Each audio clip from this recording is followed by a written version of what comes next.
True Roman bread for true Romans.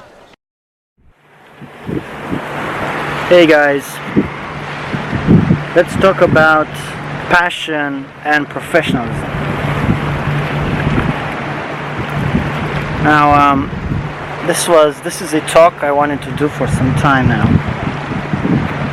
because there are two extremes when it comes to creators, people who work in creation. The passionate, the idealist, the creative paradigm, and on the other side there is the dispassionate, calculated professionalism that owns what its mandates and executes it more clinically. And there's two extremes, and usually people they glide from one end to the other depending on their age, the project, management, all sorts. And my issue with this is that I myself have struggled with these two extremes. Clearly, I lean more toward the creative, passionate side, and less about the clinical, dispassionate, mercenary. Give me this, I'll own it, and I'll just execute to the letter, but nothing more. I also had these demons to exercise, and I also as a lead I had to rein some other folks that worked on my teams. Kind of had to rein them in, because the truth is, if you go to one extreme or the other, the result is going to be toxic for you and for the project itself. Passion versus professionalism. I watched Hayao Miyazaki, the Ghibli director. I watched 4 episodes of a documentary where someone basically was his shadow for 10 years or something. And it was extremely insightful to see the day-by-day schedule of a bona fide genius, or not a genius, but a man of vision, a man of poignant creativity. And among the extremely insightful things that one that dabbles in creation and uses imagination as a currency, one of the amazing things he said, and I'm paraphrasing clearly, he said that the right measure of a man that he enjoys working with is 2/3 idealistic, 1/3 realistic. Now, if we extrapolate idealistic to passionate, creative, and realistic to the clinical, professional attitude that I mentioned earlier, Miyazaki basically say that the man should lead more toward creativity and less toward about suppressing said creativity to achieve whatever mandate there is. He also said that the bad sorts are, of course, the full-on creative, because those are also toxic and difficult to work with, and he might count himself toward in that bracket. But he said that the absolute worst are the full-on realistic folks, because they are, in his words, a dime a dozen, and they do not take risks, and they are not valuable contributors, which is very interesting. Very interesting because, man, I love these rocks. Look at them. They look like teeth. So interesting. Yeah, I'm not super far off, you can see, but you have beautiful stony lines that, it doesn't matter. Anyway, let's go back. So, 2/3 creative, 1/3 realistic. This is interesting. This is interesting to me, and I tend to agree with him. You cannot be full-blown diva, from agony to ecstasy, creative, does not take any ownership from other people's output. He always wants the way he sees it. He challenges everything, and he's just a creative powerhouse that cannot be challenged. Like, this is a full-blown 3/3 creative. You don't want to be that guy. Recruiters will say, yeah, that is a important aspect to challenge. It is very important to be creative, because you will add twists to design paradigms. You will not go for the lowest hanging fruits. You have the energy to see it through. You have the power to uproot something stale and turning it into something beautiful and exotic and weird for most of people, because that's the power of imagination, of unfettered, unleashed imagination. On the other hand, it's very important when you're working in a team to do as you're told, to own what it's not yours. Effectively be like an actor, be a professional. Even if you don't believe in it, even if you believe yourself that you had a better solution to an otherwise thorny problems, because of whatever political, contextual, whatever, everything, you should be able to own it and do what you're told and nothing more. Nothing more, lest you endanger the mandate. So this is also very important, because wars are not fought only with elites, they're fought with soldiers. People who do the bare minimum, and you need to take that into account. So as with all things, the answer is complex. Sometimes you need to unleash your creative ego, your creative prowess, but you need to read the room. Just like with racist and edgy jokes, you need to read the room. You need to see when you should push and when you should park it. Park it, put a pin in it, and return on it later on, or don't return at all. See how things develop. Try to execute as best as your abilities on an idea. You might not believe in it, and then if everything goes sour, see how you can fix it. I suspect the key word here is not to be angry and resentful. It's very easy to be angry and resentful. It's very easy to work with apprehension, and you're somewhat you're afraid because it's not going to work, or otherwise it's just you're considering it a waste of resources. I understand, and that can be toxic, especially for a long term. And you don't have to, sometimes creatives do not sell their vision to you. They don't care about your understanding of the vision, because they're people. Sometimes they do. Sometimes they go out of their way to convince their own team members. But sometimes time is at the essence, or otherwise they don't have the right arguments, and maybe their idea are not the best. The creative's ideas are not the best. Could be yours idea are better than his.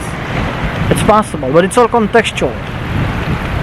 Game development is a complex business that is based not in small amount on faith on creatives and executive decisions. So just to wrap up this concept, be creative, challenge, but only 2/3, Keep 1/3 pure professional. This is what I do. I work as a creative, but I also own what I'm being told. Even if I don't believe it in the beginning, it needs to be a catastrophe. Like it needs to leak from all the holes to constantly raise red flags. Then I will go to war. But if I'm given something, I make it work. I look at the problem exactly like a professional. I park my creative ego to the side and I look at the problem. And I see they want me to do this. Bemoaning the mandate and what you're supposed to be doing is waste of energy. It's complete waste of energy. Yeah, sure. You go to a beer, you bitch, and like, oh my god, that's so bad. Like, that's fucking terrible. It's gonna be a failure. Yeah, you can do that. No problem. Make sure you don't create an acidic environment around it. But you just take it, own it, chew it, and the moment you chew it, you add your own saliva, your own creative juices to the mix, and that will give you the power to give it a twist, to make it better, to turn a mandate around and make it yours and make it good. But you need to do that switch, that third of a professional. It's difficult because we're creative, we're biased. Hey, I met many professionals who are full-blown execution based. They just execute. They tell them not to do and they do it to the point. They don't add anything else. There are many people like that. There's creative there, but they don't want to nourish it. They have different lives. They don't leave their work. They believe in the work well done and the money in the hand at the end of the month. You should not chastise those people. I used to chastise them and I was in the wrong. I was very much in the wrong. I used to dislike the people who take the lowest hanging fruits as solutions to creative problems, which I used to believe it's the bane of existence. If you do that, you're basically divorced with what you're supposed to be doing. And that was also a mistake. There is a place for low hanging fruits. When the car is in free fall and the brakes are, when you're going down a hill and you don't have any brakes, the low-hanging fruits will deliver you and deliver the project. So, Jesus Christ, I talk about these things and I realize, people want clean-cut answers, yeah? Like in Tim Minchin's song, Defense. They want stuff to be black and white, wrong and right. But there's never a good solution. There's no, you need to be like that in order to succeed. You need to be like that in order to have a comfortable and fulfilling career. There's no such thing. You need to read the room. You need to read the context. The moment you get divorced with that sense of appraising the situation, that's when you are be going off-road and you start pissing people off. I did this. I did it myself. I pissed people off. That was impossible in some situations. I realized only in retrospect. And you feel bad, yeah? After the mists, the revenge, the mists kind of quiet down and you can see clearly the sky. You realize you didn't do anyone any favors by behaving the way you did. So that's why you need to oil that door that leads to the room with the soldier or the realistic, to have a quiet and seamless transition from full-blown ego-driven creative that is passion-driven and can do overtime like crazy and finds creative twists to mundane problems and tells you shit that will makes your hair stand on how crazy and weird it is, to the guy who just does what he's told and he delivers well and on time, or dare I say even expeditiously, so that it's time, you have enough time to iterate. So yeah, passion versus professionalism. You need to have a firm grasp of both, very firm grasp of both. But if we're talking quantity here, it's well worth having more creativity than not. It's better to rein in your creative self than simply executing. Just executing. Sure, everybody is valuable. A good general makes use of all its units. But, we're talking about an ideal world where every team member is an off-tank. Is a druid in World of Warcraft. He can be trusted with mandates. He can be trusted with creative input.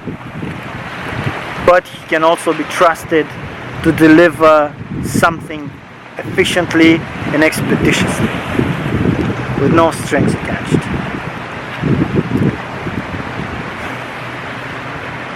The sun is setting here on the beaches of San Rafael. This is really heaven on earth. Heaven on earth, folks. I feel depressed that I have to go back in 3 days' time. I need to return to the urbanism of Paris. Back to the noise. Back to the office. Churning the butter.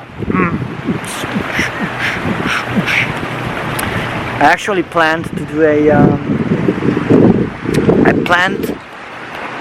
do a vlog because I saw incredible things while I was there. I saw amazing things on this Côte d'Azur. I'm not even sure I pronounced it correctly. But, I was lazy. I was too busy gawping at the landmarks at Cannes. So yeah, I'm afraid this is best as I'm going to do. Another game talk on a topic that I really wanted to talk since I started. The ratio between being a professional and a diva. See you guys next time. I'm gonna go get off my rock and rejoin humanity. True Roman bread for true Romans.